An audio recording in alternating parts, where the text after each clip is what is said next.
Hi అండి, welcome back to Vishwas world. అందరూ ఎలా ఉన్నారు? అందరూ బాగుండాలని మనస్ఫూర్తిగా కోరుకుంటూ ఈ వీడియోని అయితే మొదలు పెట్టేద్దామండి. మనకి నెలకి 30,000 సంపాదన అయినా 14 లక్షల రూపాయలు మనము ఎలా పొదుపు చేసుకొని సమకూర్చుకోవచ్చు అంటే అది మనము గట్టిగా ఏదైనా సాధించగలం. అలాగే మనకి ఎప్పుడు ఒక లక్ష్యం అన్నది ఉండాలి. ఆ లక్ష్యం అన్నది ఉన్నప్పుడు మాత్రమే మనం ఆ దిశగా అడుగులు వేస్తాం. అది ఏం లక్ష్యం అంటే మనకి స్థలం లేదు, లేదంటే ఇల్లు లేదు, స్థలం కొనుక్కోవాలనో లేదంటే ఇల్లు కొనుక్కోవాలనో అలాగా మనకి లేనిది ఏదైతే ఉందో దాన్ని మనం కొనుక్కోవాలని ఒక లక్ష్యం పెట్టుకోవాలి. అప్పుడు మాత్రమే మనము ఏదైనా కొనుక్కోగలుగుతాము. మనము కొనుక్కునే ఇల్లు కానీ, స్థలం కానీ, లేదంటే బంగారం కానీ ఏదైనా సరే అవి మనకి ఒక ఆస్తే కదండి. అవి ఆస్తి అంటే మనకి రేపొద్దున్న కష్టకాలంలో మనకి ఆదుకుంటాయి కూడా. మన ఆడవాళ్ళు ఎవరైతే హౌస్ వైఫ్స్ ఉంటారో వాళ్ళు మనం ఏమీ చేయట్లేదు అనుకోకుండా మన ఇంటికి సంబంధించిన బడ్జెట్ మనం వేసుకోవాలి. అంటే ఎంత ఖర్చు పెడుతున్నాము, ఎంత వస్తుంది, మనకి ఎంత ఖర్చు పెడుతున్నాము అవన్నీ వేసుకొని చక్కగా తెలివిగా ప్లాన్ చేసుకుంటే కనుక ఏదైనా పాసిబుల్ అవుతుంది. మనకి నెలకి 30,000 సంపాదన అన్నది ఉన్నప్పుడు అప్పుడు మనం ఏ విధంగా ప్లాన్ చేసుకోవాలంటే అందులో ఒక 20% సేవింగ్స్లో అయితే మనం పెట్టుకోవాలి. 30,000లో 20% అంటే 6,000 రూపాయలు అయితే మనం పొదుపు అయితే చేసుకోవాలి.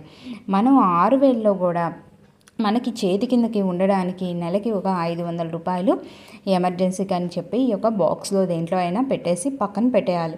వాటిని ఇంకా ముట్టుకోకుండా ఎప్పుడైనా ఏ మందులకే కానీ లేకపోతే ఇంకే ఖర్చు అయినా వచ్చినా ఆ ఎమర్జెన్సీ అనేది మనకి పనికొస్తుంది. కాబట్టి ఆ 6,000లో 500 రూపాయలు కనుక మనం లెస్ చేసినట్టయితే కనుక 5,500 రూపాయలు అయితే అవుతుంది.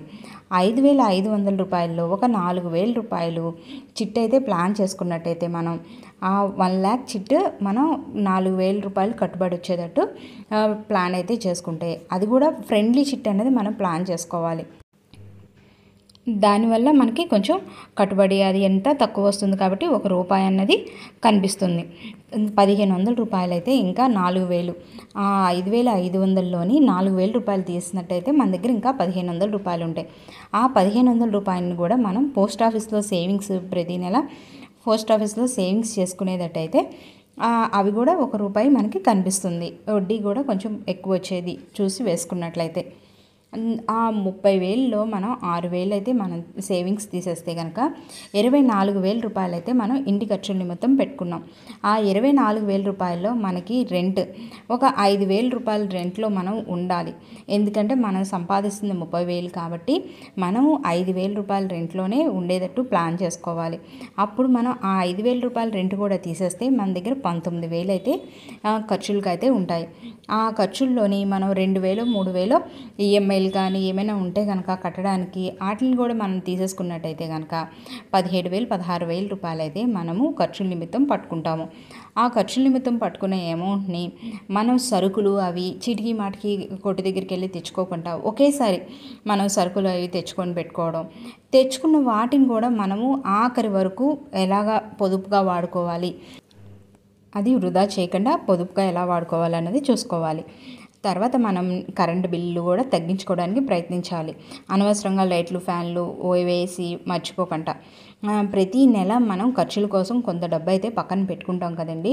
ఆ పెట్టుకున్న డబ్బుల్లో కూడా ఒక రూపాయి పాపాయి మిగిలితే కనుక వాటిని కూడా మనం వచ్చే నెల ఖర్చులకి కలిపి వాడుకోకుండా వాటిని మనం అలాగా పక్కన ఉంచేయాలి. పక్కన ఉంచడం అంటే అర్థం ఏంటంటే వాటిని కూడా మనం సేవింగ్స్లో పెట్టుకున్నట్టు దాని అర్థం. అలాగా మనకి ఒక నెలలో మిగిలిన డబ్బులు మనం అలా ఉంచడం వల్ల పిల్లలు ఉంటే కనుక మనకి జూన్ నెల వచ్చిందంటే కనిపించని ఖర్చు ఉంటుంది. కనిపించని ఖర్చు అంటే వాళ్ళకి స్కూల్ ఓపెన్ చేస్తారు, బుక్స్, ఫీజు, యూనిఫామ్లు, సాక్స్లు అని అవన్నీ ఇవన్నీ బోర్డులు కొనాల్సి ఉంటుంది. అలాంటి వాటికి ఉపయోగపడేటట్టు అలా పక్కన ఉంచుకుంటే అలా ఉంచుకోవడం వల్ల మనం కంగారు పడక్కర్లేదు. గబుక్కున మనం ఫీజు కట్టాలన్నా ఏం కట్టాలన్నా. తర్వాత మనము ఈ ఇంటి ఖర్చులకు పెట్టుకున్న 16,000 17,000లోనే రోజుకి ఒక 60 రూపాయలు మనం బంగారం కోసమే కానీ దేనికైనా పక్కన అలా పెట్టినట్టయితే మనకి నెలకి వచ్చేసరికి 1,800 రూపాయలు అయితే అవుతాయి. ఆ 1,800 రూపాయలని కూడా మనము పోస్ట్ ఆఫీస్లో ఆర్డీ కనుక మనం సంవత్సరంకి తీసుకున్నట్లయితే కనుక మనకి ఒక 3 గ్రాములు బంగారం వస్తుంది సంవత్సరానికి. అంటే ఇలా 1800 అయితే నెలకి మనకి సంవత్సరానికి 21,600 అయితే అవుతుంది. దానికి మనకి 723 రూపాయలు వడ్డీ వేసి 22,323 రూపాయలు అయితే మనకు వస్తుంది. అది 9 సంవత్సరాలకు కనుక మనం చూసుకున్నట్లయితే కనుక అప్పుడు 2,09,07 రూపాయలు అయితే మనకి వస్తుంది. మనము ఒక 6,000 సేవింగ్స్ పక్కన పెట్టుకుంటున్నాం కదా, ఆ సేవింగ్స్ని మనము ఎలా రెట్టింపు చేసుకోవాలో చూద్దాం. అంటే 9 సంవత్సరాలు మనం ప్లాన్ చేసుకుంటే కనుక 108 నెలలు పొదుపు చేసుకోవాలి.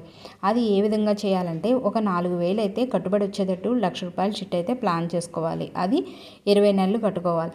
20 నెలలు అంటే మనము ఈ 9 సంవత్సరాల్లో మొత్తం మనం 5 సార్లు చిట్ అయితే వేయగలం 1,00,000 రూపాయలది. అంటే ఫస్ట్ మనం అందుకునే ఒక చీటీ, ఆ 1,00,000 రూపాయల చీటీ మనం అందుకునే అమౌంట్ మనం తీసుకెళ్ళి కేవీపీ అంటే మనం 1,00,000 రూపాయలు వేస్తే మళ్ళీ 1,00,000 రూపాయలు అయ్యే దాంట్లో కనుక మనము ఎఫ్డి చేసినట్టయితే కేవీపీలోని పోస్ట్ ఆఫీస్లో కేవీపీ కిసాన్ వికాస్ పత్రాలో మనము ఎఫ్డి కనుక చేసినట్టయితే 1,00,000 రూపాయలు అయితే అవుతుంది. అది 9 సంవత్సరాల లోపు. అది అంటే 1,00,000 అయిందంటే 2,00,000 అవుతుంది. మనం 1,00,000 వేస్తే 2,00,000 రూపాయలు అవుతుంది.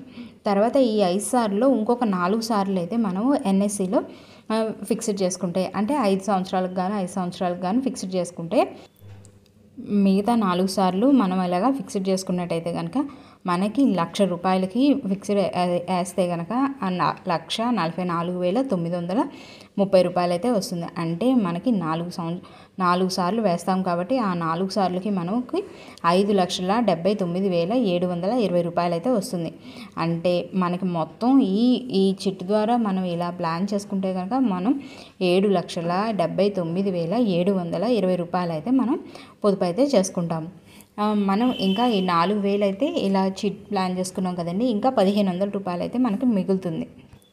ఆ 1,500 మనము పీపీఎఫ్లో కనుక కట్టుకున్నట్లయితే కనుక ఆ 15 సంవత్సరానికి మనం 18,000 కడతాము. అలాగా 15 సంవత్సరాల్లో మనం 4,73,352 రూపాయలు అయితే మనం తీసుకుంటాము.